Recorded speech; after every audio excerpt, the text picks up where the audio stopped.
Good afternoon and welcome to the Midday News. Here's what we have in the bulletin.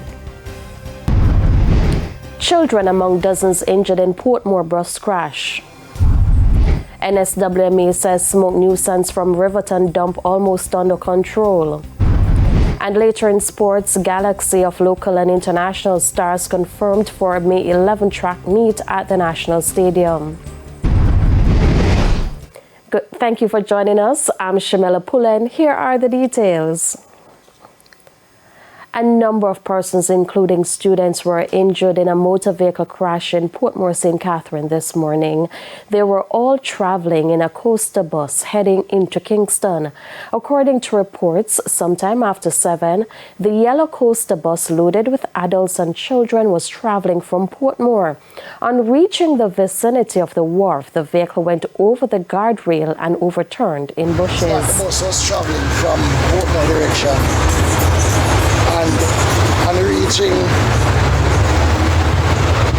a point of the road, it exited the roadway. I can't say exactly what would have caused to exit the roadway. It exited the roadway, as you can see, it rolled and ended up where it's at now. Motorists assisted in removing the shaken and bruised passengers. When they got there, they observed and information received was that most of the casualties were rushed to the hospital already. There were 4 remaining casualties there who were assessed and further transported to the KPH by the ambulance, the 12-6 unit. 2 police officers and 2 prisoners were injured after a motor vehicle crash in St. Anne this morning. The incident happened minutes after 8. Reports are that a service vehicle assigned to the Hanover Police Division was traveling to Kingston with 4 police officers and 2 prisoners on board. Upon reaching the Runaway Bay Main Road, the driver lost control of the vehicle and crashed into a wall. The injured persons were transported to hospital for treatment. The National Solid Waste Management Authority, NSWMA, says significant progress has been made in reducing the smoke from Tuesday's fire at the Riverton City Disposal Site in St. Andrew. The smoke covered a large section of the corporate area in St. Catherine Wednesday, affecting visibility and air quality. NSWMA Executive Director Audley Gordon is hoping that the air quality will improve by later today. Today is far better than yesterday. And so there are still areas there that we have to cover. We are continuing the covering. We were deep into last night. Men had to take a break. Oh God, they are humans too, and it's difficult circumstances. And they are back out this morning from 6 o'clock. They are back on it. And we will complete the covering of the areas today. So we make significant progress, thanks be to God, and we are expecting that we should have this matter behind us before evening. Mr. Gordon says the cause of fire has not been identified. What we do know as a country is that we are in a very severe drought and a lot of bushfires are going. We are not saying it's bushfire, but it could be. And there are more calls for the government to address spontaneous fires at the landfill. Urban plan and public policy expert Dr. Carol Archer says the situation is unacceptable. She was speaking on Power 106 Morning Agenda Thursday. For days, the Riverton dump in St. Andrew was on fire with massive plumes of smoke polluting the air, affecting schools, homes and businesses. Urban planner and public policy expert Dr. Carol Archer says Jamaica is behind in addressing situations like these because in other countries, attention is being given to the reuse and recycling of garbage. For the most part, everything goes to the city dumps. We can reduce by actively recycling. To be able to do that, we really need an ongoing public education campaign and to provide the necessary facilities to support the recycling and the reusing of certain materials. I know there are attempts at recycling, reusing plastic, but much more could be done.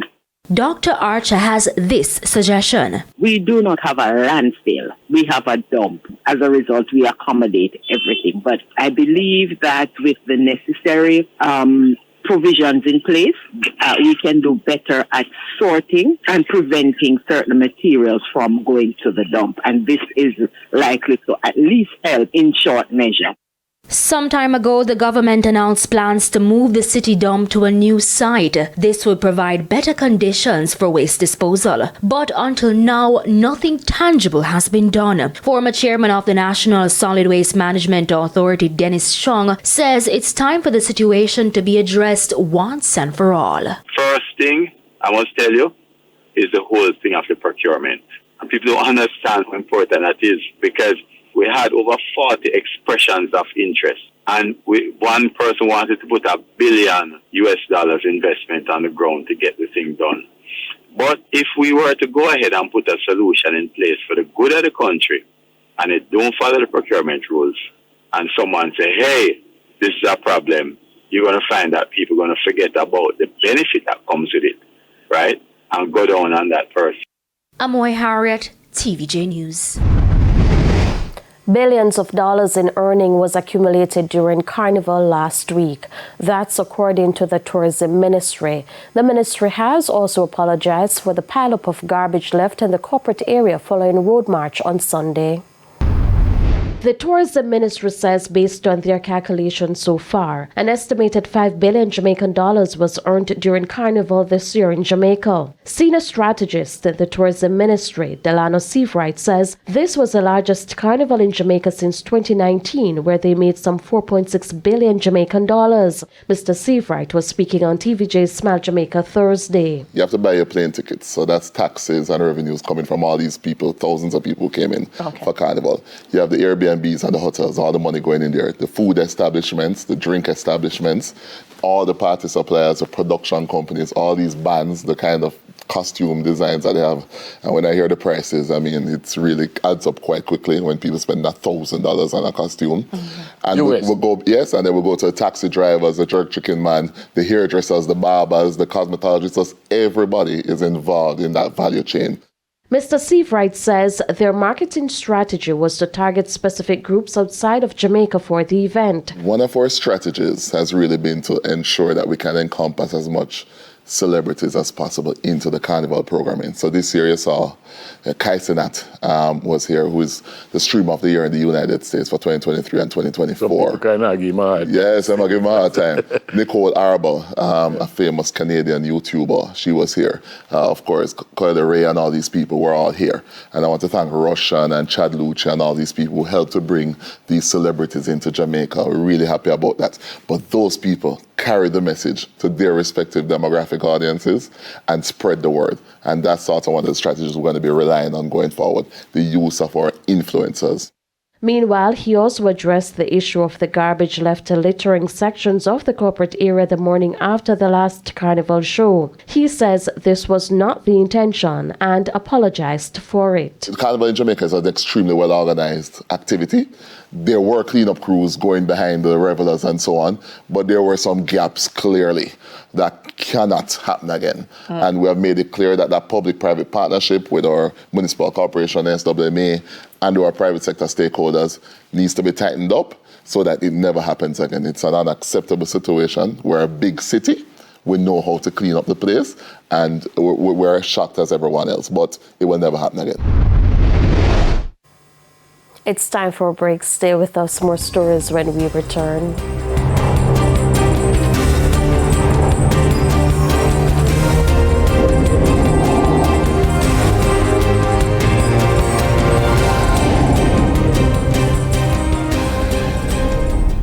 Welcome back to the Midday News. Chief Justice Brian Sykes is reporting an increase in the clear-up rate in the courts. At the same time, Justice Minister Delroy Chuck says he'll be providing the necessary resources needed to improve efficiency. Anthony Logg reports. For years, there have been concerns about the case backlog in the country's court system, but it appears that issue is slowly becoming a thing of the past, particularly in the parish courts. The parish courts are now backlog free, both civil and criminal. And I dare say, when you think of where they were in 2017, that was the first full year that we collected data, the clearance rate on the criminal side was 71.53%. And by 2023, that is roughly 6 years later, the courts were under 2.5% in terms of the net backlog of cases. A truly remarkable achievement in a very short space of time. Chief Justice Brian Sykes, while noting that there are areas in need of improvement, indicated that the new strategic plan is expected to significantly improve efficiency. By next year, we'll be establishing formal training programs for the leadership core of the courts, for the leadership judges, for registrars, for court administrators, supervisors, to develop the skill and competence in managing courts. So I've learned for the past 5 years that running courts is not a hit and miss affair. It is actually a discipline. It is actually a subset of management. The government has been on a drive to move the country from low productivity, low salaries to high productivity and better compensation, according to Prime Minister Andrew Holness. For his part, Justice Minister Delroy Chuck believes Jamaicans will benefit significantly. This can happen if we get not the judiciary, but all levels of government to simply improve their productivity so that they can be better paid. They were speaking at the Judiciary of Jamaica Strategic Business Plan launch on Wednesday. The executive will do everything in its powers to ensure you get the resources to accomplish all the different levels of your strategic plan and new strategic plan. Anthony Lug, TVJ News. $13 million will be disbursed soon to improve several roads in Copperwood, St. James. Member of Parliament for Southern St. James, Homer Davis, says this is expected to begin in a matter of weeks. A concrete pavement was installed in the area recently, but Mr. Davis says more work is underway. I'm sure that the value of properties in Copperwood will rise. The people will be better off in terms of their going in and coming out, because they will have a better road surface to drive on. Residents welcome the news but are concerned about other areas. We need sleeping police on the road, because normally the driver them, they think there is a highway, so they're very speeding on the road. It's now time for the Business Minute. Jamaica earned 90.5% more money from exports relating to the mining and quarrying industry for January to November 2023. Statin says the sector earned the country $514 million for the period, compared with the $270 million for the corresponding period in 2022. The increase was linked to higher exports of alumina, which rose by 125%, reaching a value of $430 million. Exports of bauxite decreased by 10% to $60.5 million. Further afield, Instagram is taking steps to crack down on teenage sextortion. It's an alarming trend where scammers convince teens to send them nude photos and then tell the teens they'll post the images online unless the victims send money or gift cards. The company announced Thursday it's testing new features to curb the crime, including blurring new images sent in direct messages and letting users know when they've interacted with somebody who's engaged in financial sextortion. The FBI says it's seen an increase in financial sextortion cases in recent years, often started by scammers overseas. Instagram says the features should soon be available worldwide. And that's it for the Business Minute. I'm Nakinski Robinson. Time now for the top regional and international stories. In the region, 13 Haitians and 1 Dominican Republic national have been detained by police in St. Martin in connection with a human smuggling investigation. The police say it conducted a targeted operation on Wednesday at a guest house in Kobe as part of the ongoing probe. The detainees have been placed in immigration detention. On the international scene, At least one person is dead and several others injured after heavy flooding and tornadoes hit southern states in the U.S. on Wednesday. Large areas across the states of Louisiana, Mississippi, and Alabama were affected. Hundreds of residents were ordered to evacuate their homes in what officials describe as months' worth of rain being recorded in just a few hours. The system has moved east, with parts of Florida and Georgia now covered by storm and under flash flood warnings. And Hamas's political leader Ismail Haniyeh has confirmed that 3 of his sons and 4 of his grandchildren were killed in an airstrike in Gaza. Hamas-linked media says the car his sons were traveling in was hit while they were on their way to a family celebration. Haniyeh says the incident would not change Hamas's demands in talks aimed at reaching a ceasefire deal. His sons were members of Hamas's military wing. And those are the top regional and international stories. We head to a quick break. When we come back, we'll have your midday sports report with Spencer Darlington.